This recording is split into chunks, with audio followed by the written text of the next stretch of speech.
Welcome to this week's Behind the Poem. We're going to do something different today, and that is I'm going to give you a writing prompt and invite you to create the poem.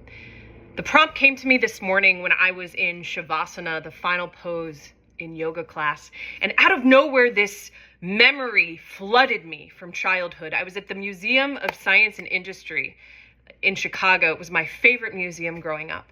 And I don't even remember who I was with, what the moment was, what the time was, but I just felt this powerful feeling of that moment, being there as a child, feeling this boundless curiosity inside, and yet feeling like the world was regulating my curiosity.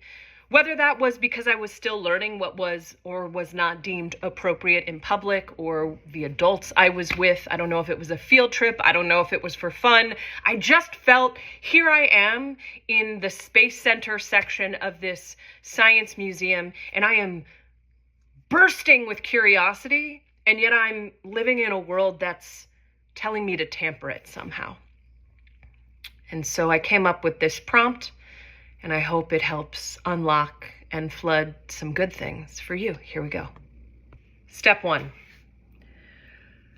I want to invite you to make a list of 3 times in your life that you remember being especially curious. 3 times in your life you remember being especially curious. Any age, any time. 3 times. I'll give you a moment if you want to pause, play throughout. Now's a good time to do that.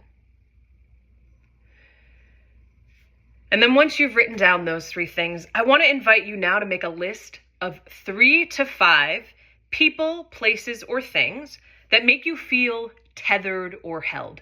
3 to 5 people, places, or things that make you feel tethered or held. Now, it's agnostic.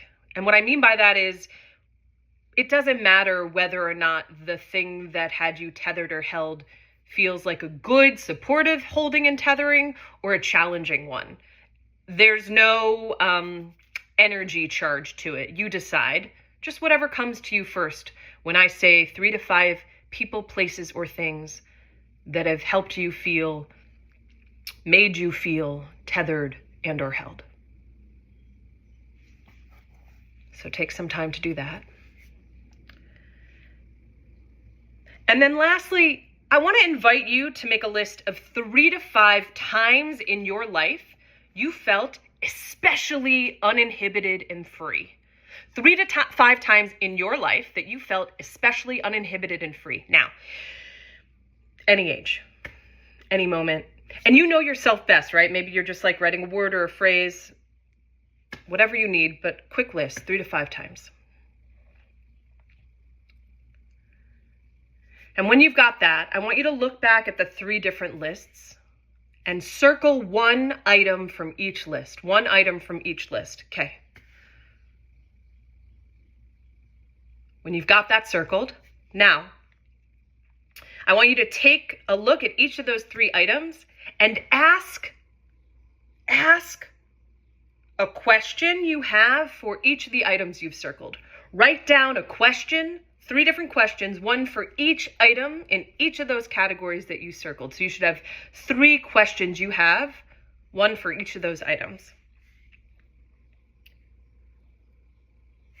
Okay, and when you've written those down, now I want you to circle 1 of those 3 questions. Just circle 1, choose 1. And when you've got that, now I invite you to write a poem answering the question you circled. Write a poem answering the question you circled. Now, it's up to you if you want to just give yourself limitless time, if you want to set a timer, 5 minutes, 10 minutes, 20 minutes, 30 minutes, whatever it is. Maybe you start to write it, you come back to it another time. That's all on you. And once you've written your poem, I invite you to share it back. Respond to this, make your own video, post it, text it to a friend, keep it to yourself. The most important audience member is you. So you decide what you get to do with it. And the last thing I'll say is that I think there is something powerful about curiosity. I think there is resistance in curiosity. And I think there is a pushing back against authoritarianism and supremacy when we ask questions and then we answer from the wisdom that lives within.